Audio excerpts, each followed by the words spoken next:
Okay, here we go. As I say, I like to be punctual, so let's get started. And again, thanks everybody for joining me. I'm going to just cover up this chat thing because it's kind of annoying to watch this. You can also tell that this is serious because I actually put on a clean shirt this morning. I'm not sure if you can tell it's clean, but anyways, it is. So that's a big step for me. And again, I want to thank everybody for joining me for the third webinar. And I hope everybody has a chance to have seen the first two and to have taken a look at Andy Kaufman's brilliant webinars that he did and have had a chance to read out loud Sleeping Beauty, otherwise known as Little Briar Rose to some people. So let's get into it. And most of the questions that I've had still revolve around how do we know whether what's currently happening is caused by a virus or something else. So I thought I would go into that a little bit because in some ways that remains the key to the kingdom. And in understanding that, we change our whole worldview. And let me just say, first of all, that I understand that I'm asking people to radically rethink the way that we have been taught and educated to see the world. Not only am I asking you to do that, I have in some ways asked myself to do that. And I can tell you that in this last month, in some ways, I've learned more about medicine than I can remember in a long time. And so some of the things may be actually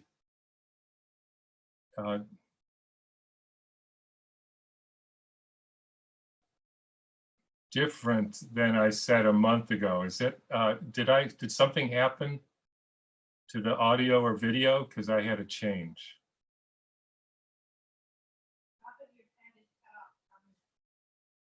But you can still hear me? Or you don't know? I'm all set. Thank you. Okay. I'm told not to cut off the top of my mostly bald head.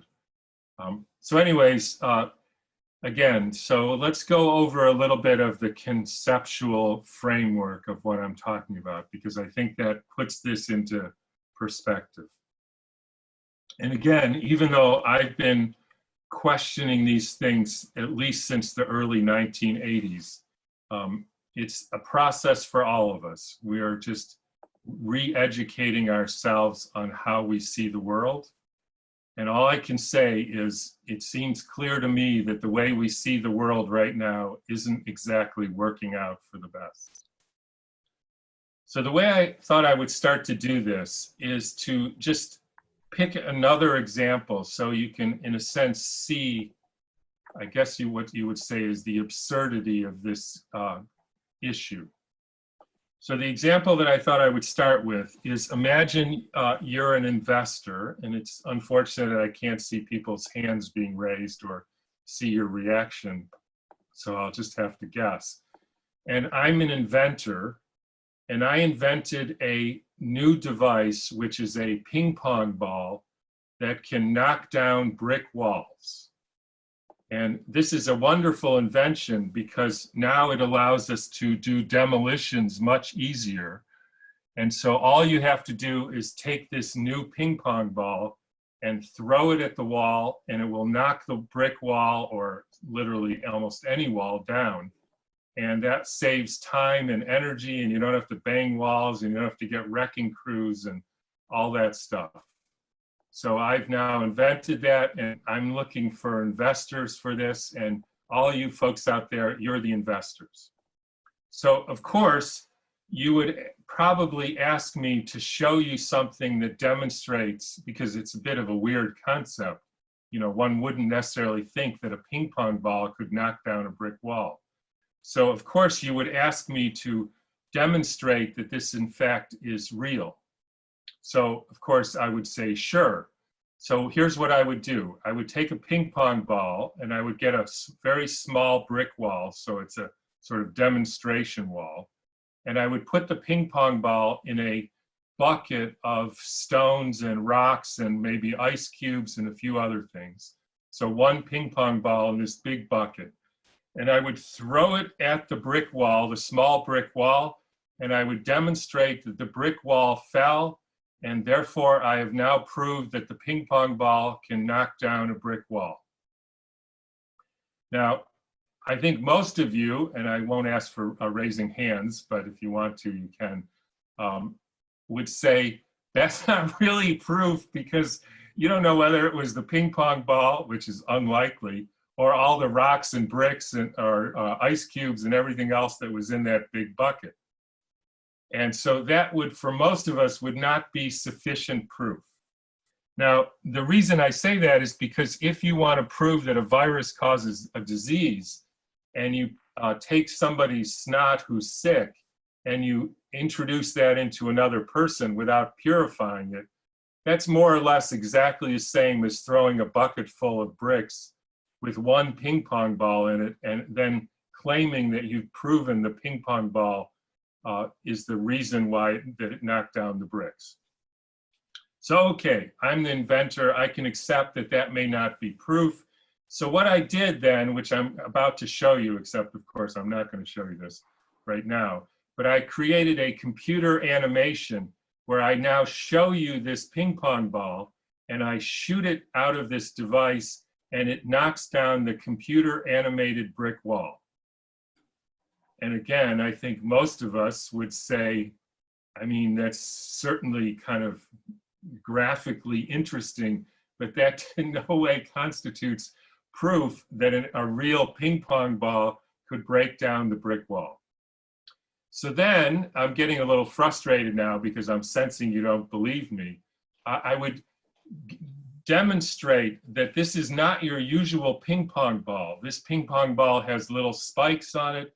This ping pong ball has internal components, these little proteins or little things inside the ping pong ball.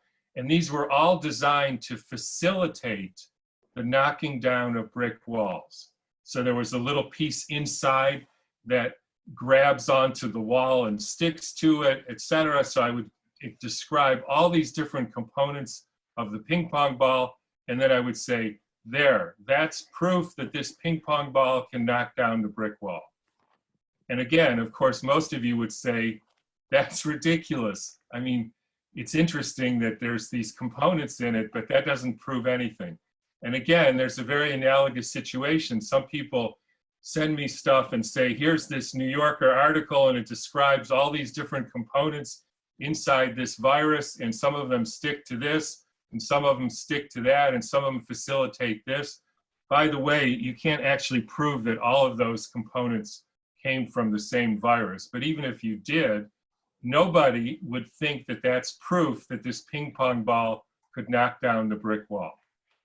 So then, again, this is getting frustrating for me as the inventor. So I say, yeah, but when we go to the all the different walls that have been knocked down, in some cases, we find certain parts of ping pong balls in the dust and the debris underneath the wall. Now, we don't find that in all of the brick walls that are knocked down, but we certainly find it in some. And not only that, when we look at the brick wall with the dust that was knocked down from the wall, we find in approximately 80% homology with the components of my new ping pong ball. And one thinks, well, that's interesting. It looks like there's something that's similar to ping pong balls. 80% is a lot of, you know, quote, genetic homology between the dust and a ping pong ball. So that's interesting, but I don't think anybody would say that's proof that this ping pong ball knocked down the walls, especially when you consider, as Andy demonstrated in his video, while 80% homology with other ping pong balls sounds like a lot, it turns out the genetic homology between humans and chimpanzees is actually 96%. And as far as I know, nobody is saying that we're chimpanzees. So finally, I'm very frustrated because you don't seem to get it. And I say, yes, but I'm going to show you 5 experts who are tenured professors at prestigious universities. And all of them are students and studying the effect of ping pong ball allergy on knocking down brick walls. And they all say this is a very interesting new invention and they need more study. And so they need a $500 million grant to study how exactly the mechanism and the effect of this ping pong ball would be on knocking down walls. And I think at that point, you would be so frustrated and you would say, Tom, all I care about, show me a video or show me in person somebody throwing the ping pong ball at a wall and the wall knocking down. And if you can't do that, I'm not interested. And in a nutshell, that's all I'm saying here. Show me a purified virus that causes disease. And as far as everybody knows, that has simply not been done. And in most realms of life, that's the only thing we would accept as any kind of credible evidence. Now, let's get into this even a little bit further here, because we can even expand this whole theory of do viruses cause disease and even expand it to bacteria. In other words, do germs cause disease? And just to be clear here, when I speak of germs, I'm not speaking of worms or parasites. I'm speaking only of viruses and bacteria. So again, let me give you an example to help you conceptualize this so you can really think this through. So imagine this scenario. You have some milk from a cow, and people drink the milk and then they get sick with diarrhea. And everybody wants to know why this happened. So you do a microscopic examination of the milk and you find a bacteria called Listeria in the milk, and you know that there is at least reports that an infection, drinking Listeria bacteria causes diarrhea in humans. So it's a very clear situation. The milk has Listeria in it. The person drinks the milk with Listeria. They get diarrhea. That's the end of the story. You think you've essentially proven the bacteria causes the disease. However, I think all of us would agree that there actually is a different way of looking at this. And the different way is maybe, which actually was the case most often with cows with Listeria, is that somehow you've improperly fed the cow. They used to do it with swill milk. They sometimes feed cows cardboard or grains or other things that are inappropriate for the cow. Sometimes you could even poison the cow with DDT or other toxins or worming medicine. And now you end up with toxins in the milk because after all, we know that all toxins in our bodies, we know this from breast milk studies, always end up in the milk. So an alternative explanation is the Listeria are there in the milk in order to biodegrade the toxins. In other words, that is actually the function of bacteria in nature. For example, if you put stuff into your compost pile that doesn't belong there, then you'll get funky bacteria to biodegrade what you shouldn't have put in your compost. And nobody in their right mind would say your compost pile has an infection. That's very clear. The bacteria, as they always do in nature, they biodegrade that which is dead or diseased. Another example, if you poison your pond, eventually you will often get things like algae growth. Again, nobody would say that the algae is an infection. The algae isn't good for you, and the algae actually may have toxins in it itself, but the algae fundamentally, because this is the way that nature works, is biodegrading the toxins. Now, it is true that the fact of growing algae may cause other troubles, but still, I think every rational person would say the source of this problem is the poisoning of the pond or the poisoning of the cow. Now, so those are two different, equally as plausible ways of looking at it. One is the cow was perfectly fine and it happened to grow listeria, and the other is the cow was poisoned and the listeria are nature's way of biodegrading the poisons. So the question is, how can we distinguish between these two? And if you think about that for a minute, and usually I would ask people, just think about that for a minute. How would you distinguish between those two? And the answer is actually very clear. The only way, and this is why I started out with the ping pong example, the only way, and I cannot emphasize this enough, the only way that any rational person would be convinced would be if you take the milk and you purify the listeria. In other words, you isolate the listeria from the milk so that you're sure that the only thing you have is listeria, not anything else from the milk, because it may be the toxins in the milk that are causing the diarrhea. Now, and then you would take this purified listeria, you would give only that to another person and see if they got sick. Now, I would only point out there is even a problem with that potentially, because it could be that the listeria are essentially eating or biodegrading the poisons and they may themselves be poisoned. But let's not worry about that for a minute, because I will grant you that if you could introduce a pure culture of listeria and make somebody sick, that fulfills all of Koch's postulates.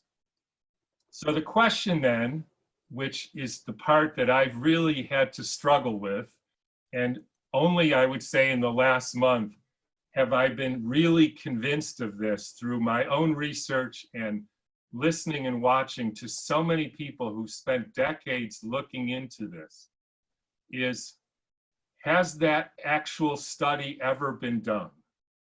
Now, most people would say it actually has, and the person who did that was named Louis Pasteur. He was the French scientist of the time in the late 1800s. He was the originator of the germ theory, essentially, not that it really started with him, but he essentially popularized it. And he spent decades of his life doing exactly this, isolating bacteria from sick people, purifying it supposedly, giving it to normal people, and proving that germs were the source of disease. Germs in this case meaning bacteria, but the same thing applies with viruses. And he published it. He was feted by the prime ministers of Europe. He had finally proven this. The trouble is, Pasteur actually was known as a fraudster and kind of a charlatan by many people. And one of the ways we know that is because he actually, believe it or not, kept a personal diary where on the one hand, he would publish data showing this, this effect of contagion of introducing or giving animals pure germs and causing them to be sick. And meanwhile, he was writing a personal diary in which he claimed that not once in his entire career was he ever able to make an animal sick by giving them purified, isolated bacteria. Not once. He instructed his family members to never publish this diary, which apparently one of his sons or son-in-laws or stepsons or somebody who I guess didn't like him very much, he actually did publish it. And you can see how Pasteur essentially fraudulently claimed these results when nothing of the sort ever happened. One of the ways we know this is that we now know that on his deathbed, Pasteur apparently said, "The germ is nothing, the terrain is everything." And by terrain, he means, is the cow poisoned? And essentially, those studies, purifying viruses or bacteria, and making other animals sick in the same way that they would normally get sick, like aerosolized viruses or drinking purified bacteria to cause diarrhea. As far as I know, and as far as the other people who've looked into this, this has never been done. In other words, the only criteria that we would accept with the ping pong ball, throw the darn ping pong ball at the wall and see what happens. Isolate the bacteria or virus, give it to a normal person and see what happens. We know what happens, which is basically nothing. Now, as a result of this, the people who were convinced that infectious disease was real and that bacteria and then later viruses did actually cause disease, they came to essentially a fork in the road where they couldn't prove Koch's postulates, which is basically the laws of logic. Another way I describe this is like if you wake up, before you go to bed, you park your car in the street like we do in San Francisco, and then you wake up in the morning and you want to know whether your car is still there. So anybody would say the way to do that is to go outside and look and see if your car is there. But that's Koch's postulates. And Koch's postulates were never proven for viruses or bacteria, as far as we can see. So they decided either they could abandon the theory and look for a whole different model for how and why people get sick, or they could change Koch's postulates. In other words, we no longer have to go outside and look to see if the car is there. We could say to ourselves, well, nobody would bother to steal our car, so it must be there. So that's essentially what happened. And then they became Rivers postulates, which Andy in his webinar went through.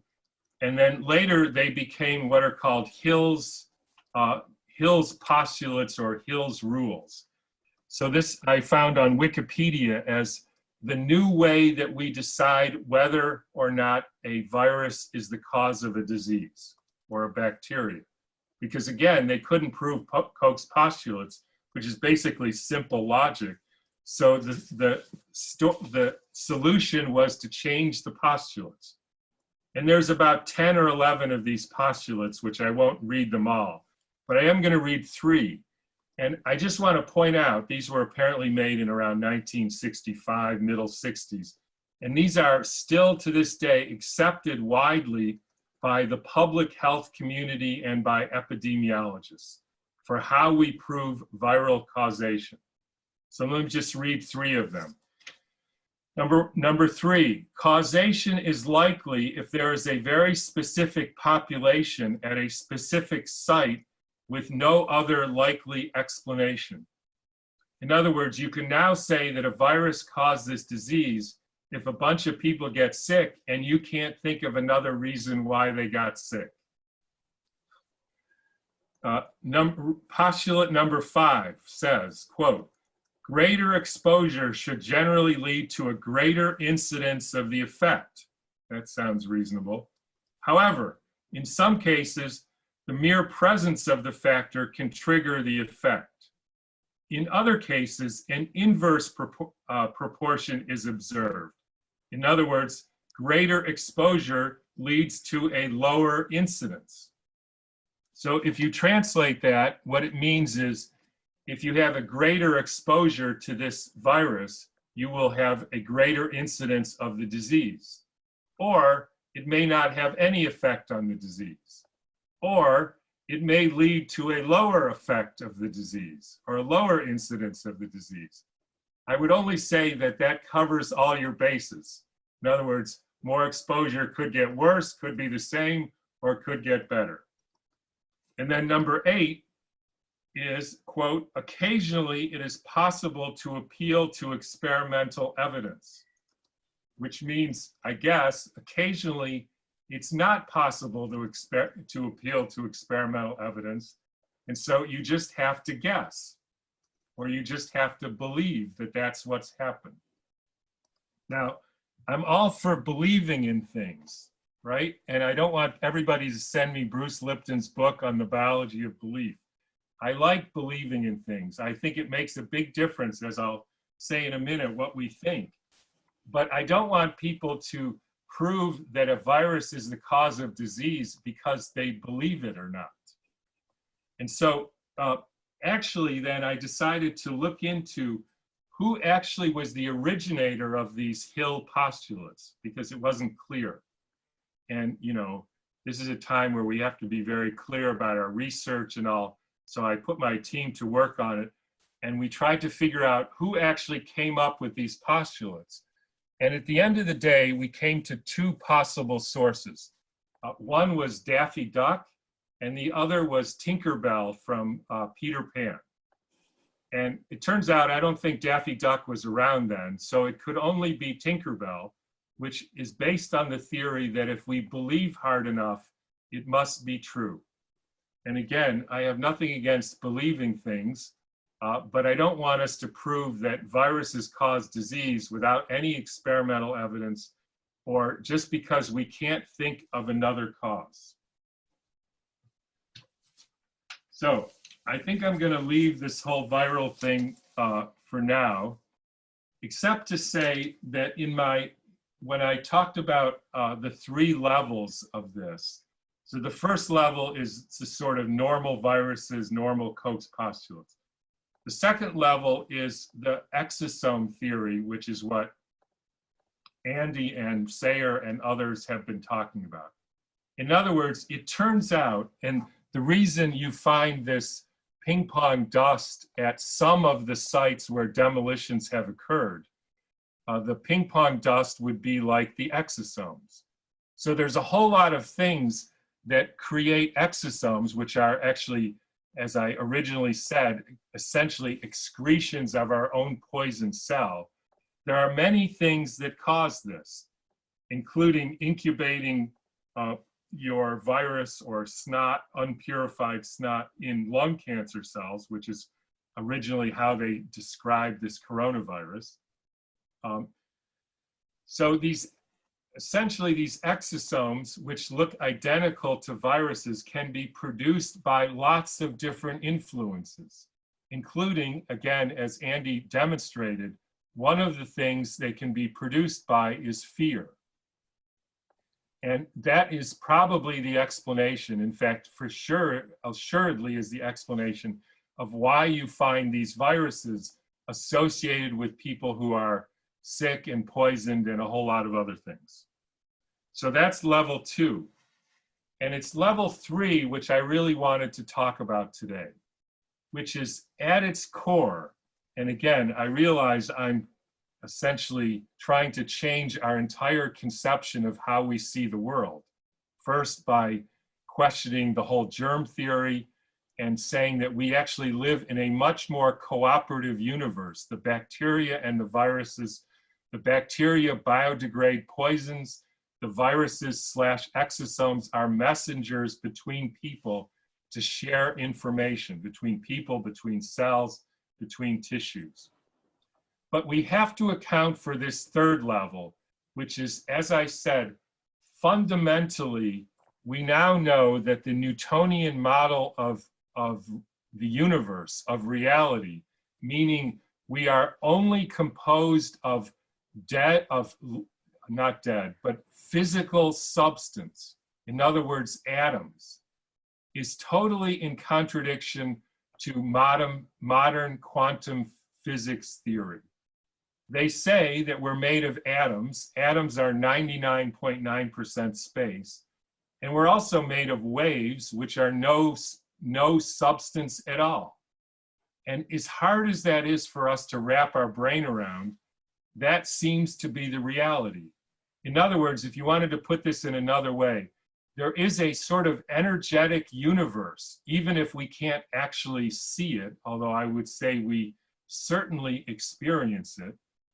And somehow there is this interface or this interplay between the energetic universe and physical substance in a way that's very hard to understand. And I would submit that we even know, based on fear creating exosomes, which look exactly like viruses, That is one example of how this sort of energetic or non-physical universe literally creates physical substance.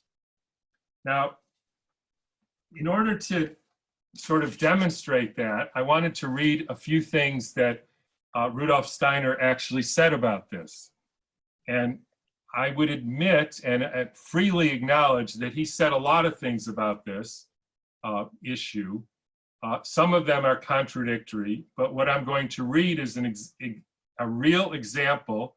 It comes from the Rudolf Steiner archive.org/GA0093A1 in 1905. And here's what he said. Quote, if such an onslaught were to be met with courage and love, then the putrefying substance would be dissolved. But fear, hate, and alarm conserve such decaying forms, and these provide a source of nourishment for beings such as bacilli. Later, they incarnate in these material forms suitable for such an incarnation. Thus, the decaying substances embedded themselves in the fear and alarm of the European peoples as seeds of decay. These are minute living beings. In this way arose the medieval disease of leprosy. Now, as with anything with Steiner, there's a lot of interpretations, but clearly what he's saying is this energetic form of fear, hate, and alarm somehow, in some way, which is very difficult to wrap your brain around, and understand, it actually became the nourishment, became the source of the bacilli which we associate with the disease called leprosy. And again, that is very difficult for us to wrap your brain around, but that's what he said. And then later, and this quote comes from a lecture from a series called Cosmosophy, Volume 1. It says, and again, I'm quoting here, if those who had been initiated into the mysteries of the ancient East were to turn his gaze on modern civilization, he might say to its representatives, quote, you are really living entirely in fear. Your whole mood of soul is governed by fear. Everything you do, but also everything you feel, is saturated with fear and its reverberations in the most important moments of life. Since fear is closely related to hatred, hatred plays a great role in your entire civilization. And again, he was talking in the early 1900s. I can only imagine what he would say today. Now again, as strange as this sounds, I want to contrast this with what modern physicists and neurophysiologists actually say about our current science. So here's a quote from a guy named Sir John Eccles, who is a Nobel Prize winning neurophysiologist. Quote, I maintain that the human mystery is incredibly demeaned by scientific reductionism, with its claims to account for all of the spiritual world in terms of patterns of neuronal activity. This belief must be classified as a superstition. We have to recognize that we are spiritual beings with souls existing in a spiritual world, as well as material beings with bodies and brains existing in a material world. In other words, this theory that the physical brain somehow physically secretes thoughts and feelings, he says, could be classified as nothing more than a superstition. Somehow this world of thoughts and feelings, this thing that you could only describe as the spiritual world, somehow in some mysterious way interfaces with our brain and actually it creates thoughts and feelings. Or here's another one, and this is from the, quote, famous theoretical and mathematical physicist Roger Penrose. Quote, my position on consciousness demands a major revolution in physics. I've come to believe that there is something very fundamental missing from current science. Our understanding at this time is not adequate, and we're going to have to move to new regions of science. In other words, this theory of materialism, which is not what we mean is not about money. We mean the belief that only matter exists, and it's essentially personified in this virus theory. The virus is matter. It has no interface with anything that's of a more subtle, or you might say spiritual nature. So the question then is, how can we use this insight to try to help ourselves in this situation? And what I've come to and have written about for many, many years is that the interface of this sort of non-physical or so-called spiritual world with physical matter must come through two things: A, patterns, and B, through water. In other words, somehow the energies of life, this is the subject of this talk, the energies of life work through patterns to create healthy or unhealthy physical forms. How that actually works is a huge mystery, but that it does work seems to be the foundation of life. Now, I actually wrote about this in my heart book, where I described the physical form of the heart as a chestahedron shape. And because of this particular form or shape of the heart, it actually creates a vortex in the heart. It stops the blood very momentarily. And if you actually read Sufi literature on this, they say something very interesting, which is God, or the energy of love, enters into the heart at the moment the heart is stopped. The heart is stopped because it has this geometric form, which creates this vortex, which is essentially how this energy that some people call God or life enters into the physical body. Now, that seems, so that's what I've been working on for years. And it's still, like for all of us, hard to imagine, hard to wrap our brain around that, and even hard to believe. So I have a very interesting then story to relate. This is about a year and a half ago. I was at a conference with two other doctors, both of whom I have a lot of respect for, which, as you can imagine, is pretty unusual. And we were talking about energy forms and patterns, and how energy patterns and forms are how this energy of life is translated into physical reality. And one of them said, oh, you should use this system called solid state technology that was developed by a physicist. And it's basically a series of patterns. They look like crop circles, and you put them over the heart chakra or the solar plexus of people in a certain sequence of patterns. And that's supposed to help them feel better or help them with whatever is troubling them. And so I was obviously, like anybody, would be skeptical of this and couldn't imagine, in a sense, how it would work, even though I've been dealing with this for literally years and years. But I decided to give it a try. I bought the patterns. It's these plastic discs which you put over apparently an iridium crystal, which is embedded in other patterns.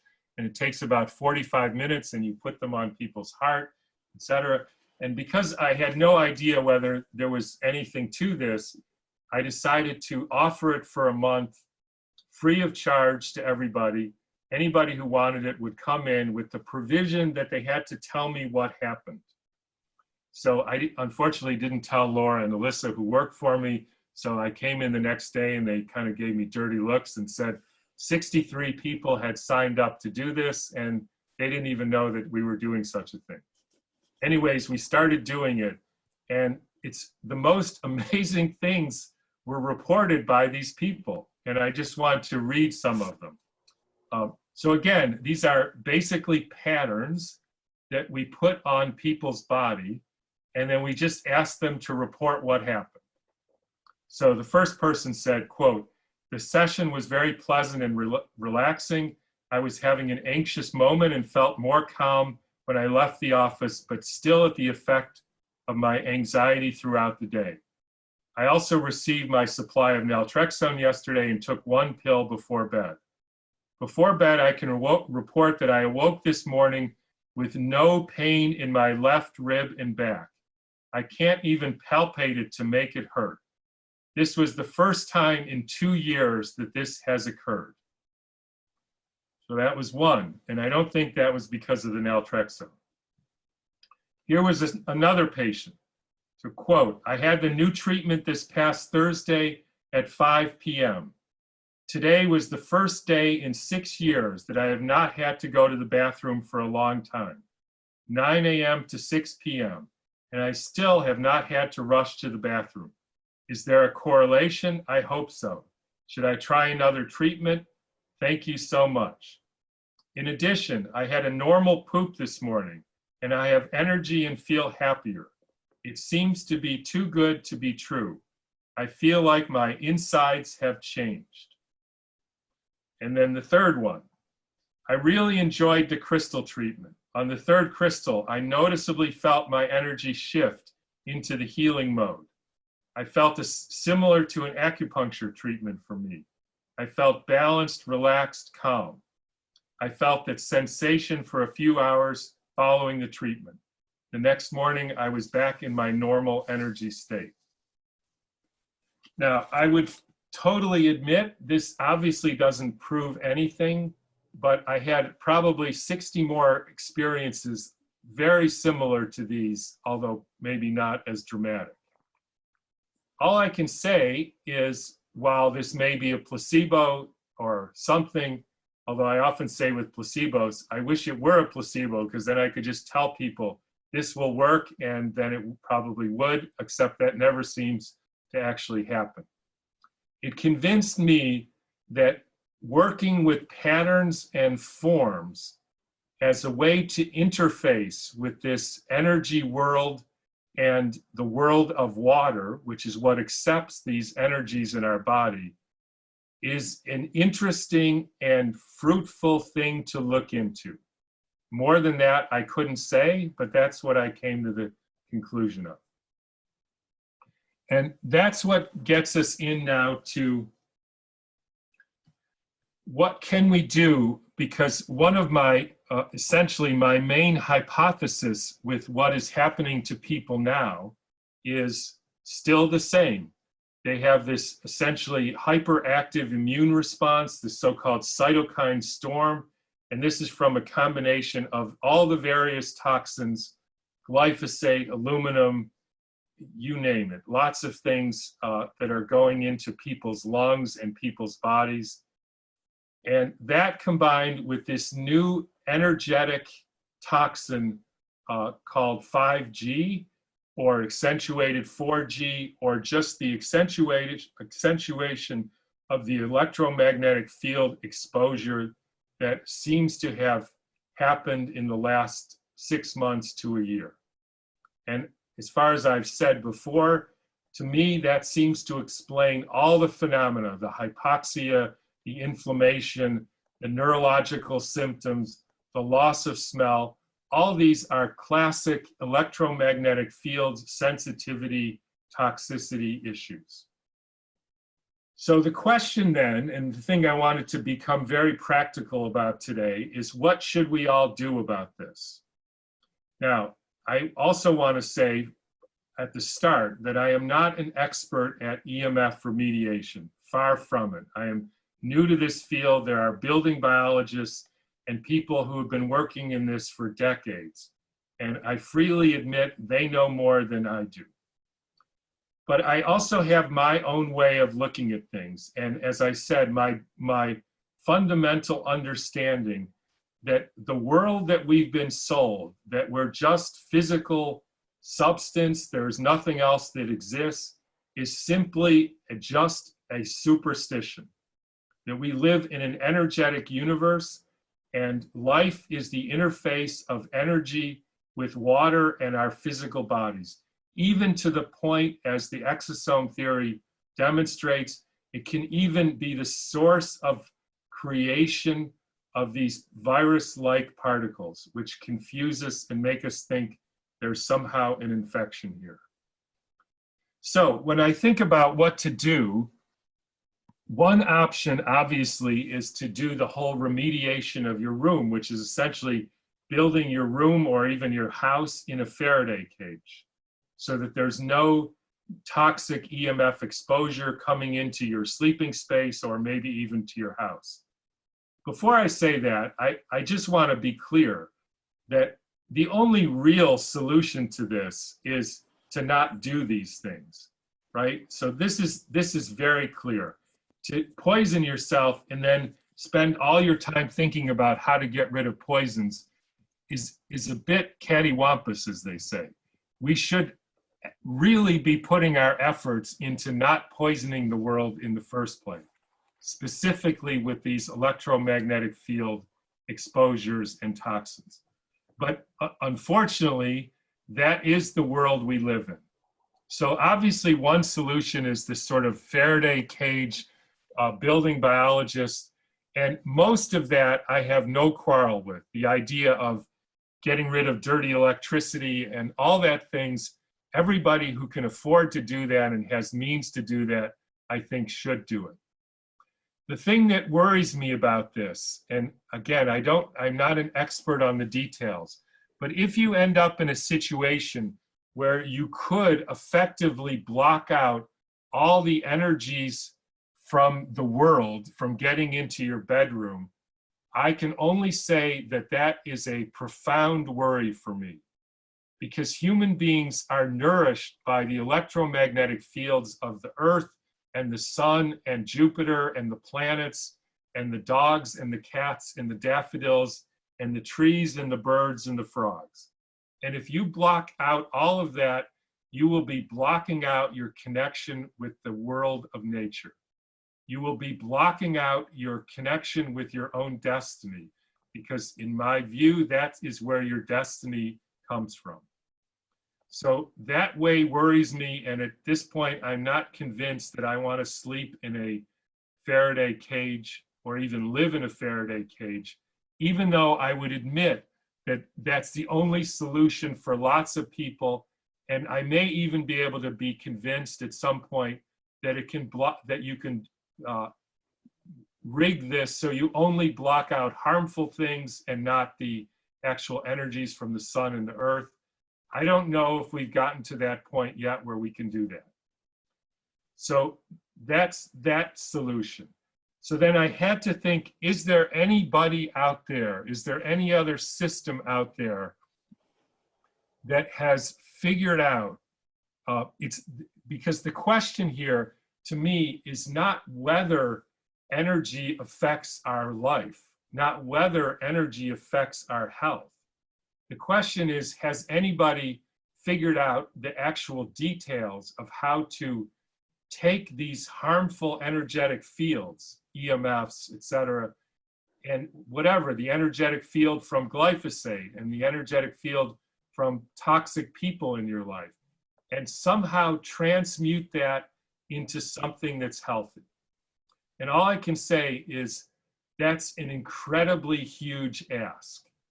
But the other thing I can say is that there are many, many very well-intentioned, good-intentioned, incredibly brilliant people who are right now trying to figure out exactly how to do that. And I applaud every single person who's in this, because this is, to me, going to be the remediation strategy for human beings for the next number of years or decades. Now, again, I can't say that at this point I know which system is the best, and I don't want to say anything negative about anybody's system. Again, I applaud everybody who's working on this.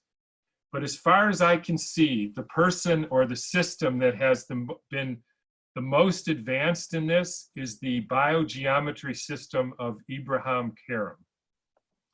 And I don't want to say much more about it because, frankly, I don't understand that much more about it. What I understand is the science of conversion of harmful electromagnetic field and other energies, and to transmute that into actual beneficial energy waves. This has been demonstrated in studies with Hep C. It's been demonstrated with towns with EMF sensitive people. It's been demonstrated with plant growth. It's been demonstrated to my satisfaction that this system, this work of Dr. Karam, is a profound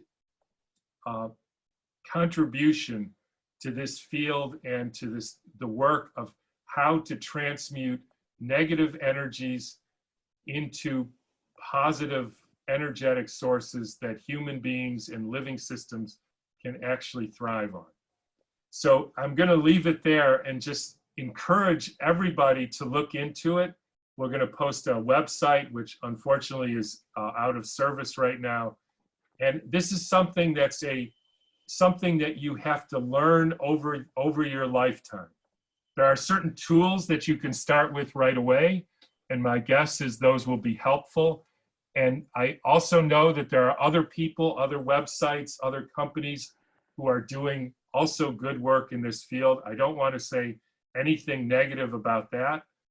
I just think this is something that is a quest that you can look into, learn about it, and eventually use it to mitigate some of the harmful exposures that we're experiencing right now. And with that, we have about 7 minutes left, and I just wanted to finish with this strange assignment that I gave to you, which is to read a fairy tale. So the question is, what is this fairy tale about? I also want to point out that probably one of the best things that's ever happened to me in my life was meeting my wife. The reason I met my wife was I was invited to a conference 22 or so years ago to speak about the physiology of fairy tales. So this is not a new subject for me. So I went there, she was at the same conference, we got married a few months later, and that had a profound impact in my whole destiny and my whole life. So fairy tales mean a lot to me. So what is this fairy tale? So let me tell it in the way that I know it. And obviously everybody has a different view and a different interpretation, and there's different versions, etc. So to be clear, this is my version of the story of Little Briar Rose, otherwise known as Sleeping Beauty. So here we are, and we're in the kingdom, and the kingdom was fine and everything was good, except the king and the queen couldn't have a child. So they were sitting by the pond one day, and a frog comes up. Frogs are interesting, which I won't get into now. And the frog says, "Now you're going to have a child." And they were overjoyed, and they had a beautiful baby girl. And they invited the 12 wise women from the kingdom to celebrate the birth of the child and to give the child gifts. Now, obviously, the 12 wise women are the 12 signs of the zodiac. This is where the wisdom of the world comes into the earth sphere. And that may be a strange way to put it, but that's what they mean in fairy tales. Unfortunately, though, there was a 13th witch, or 13th, woman. I don't want to say anything bad about witches. A 13th woman who was not invited, and she apparently got angry about that. So she crashed the party, or the whatever it was that they were giving their blessings to the young girl. And she put a spell on the young girl, saying that when the young girl grew up, she would prick her finger on a spindle and she would die. Now, she was the 12th one to give the wishes, or in this case, the curse. So there was one of the wise women left, and she said, "No, I can't undo the whole prophecy or the whole wish, but I can change it so she doesn't die, she just goes to sleep." So that's what happened. the king and the queen got rid of all the spindles from all the kingdom. They thought they were safe and everything was fine in the kingdom. The beautiful girl grows up and she's in her teenage years or so. And then she happens on a situation, and lo and behold, she pricks her finger on the spindle, and she and the entire kingdom fall down as if in a trance. They fall asleep and stay asleep for years and years. The entire kingdom falls into disarray. There's no food being made. There's no crops being grown. There's no businesses that are open. Nobody can see each other. They were on lockdown. Very similar to what's happening now. The people were asleep, and the reason for this is a curse of the so-called evil woman or evil witch. Now, I would also say that every time in fairy tales they mention either the stepmother or the evil witch, they usually show them as very diseased, often with liver disease, and they are the code word for the philosophy of materialism. In other words, those who believe in only substance, they create disease and essentially cast a spell on the entire world. And that's what happened. And that's what's happening now. And Sleeping Beauty was asleep. The kingdom was asleep and everybody was on lockdown.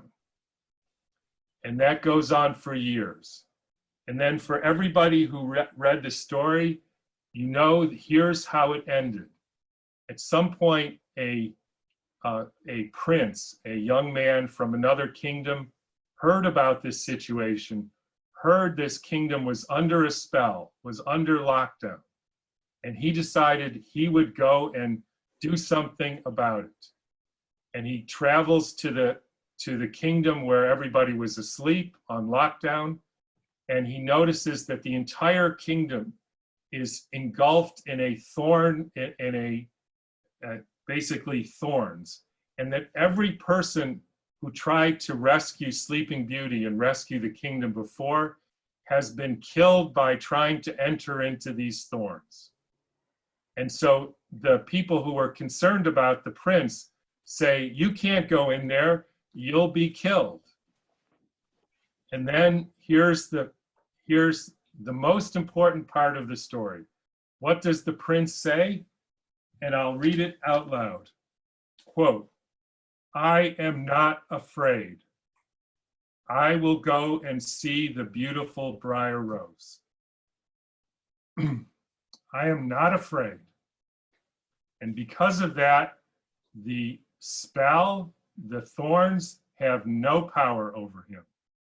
He goes in, he rescues the beautiful princess.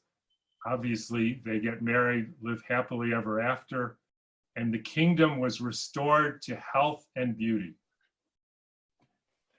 My friends, we are as if under a spell, the spell of materialism as personified by our belief, which is simply nothing more than a projection that this material virus is out there to kill us. We have lost sight of the fact that we are spiritual beings living in the interface between the spirit and the physical world. And the way out is demonstrated in this amazing story. Do not be afraid. Everything will be fine. And with that, I will say goodbye and hope everybody takes care of themselves, and we will talk again.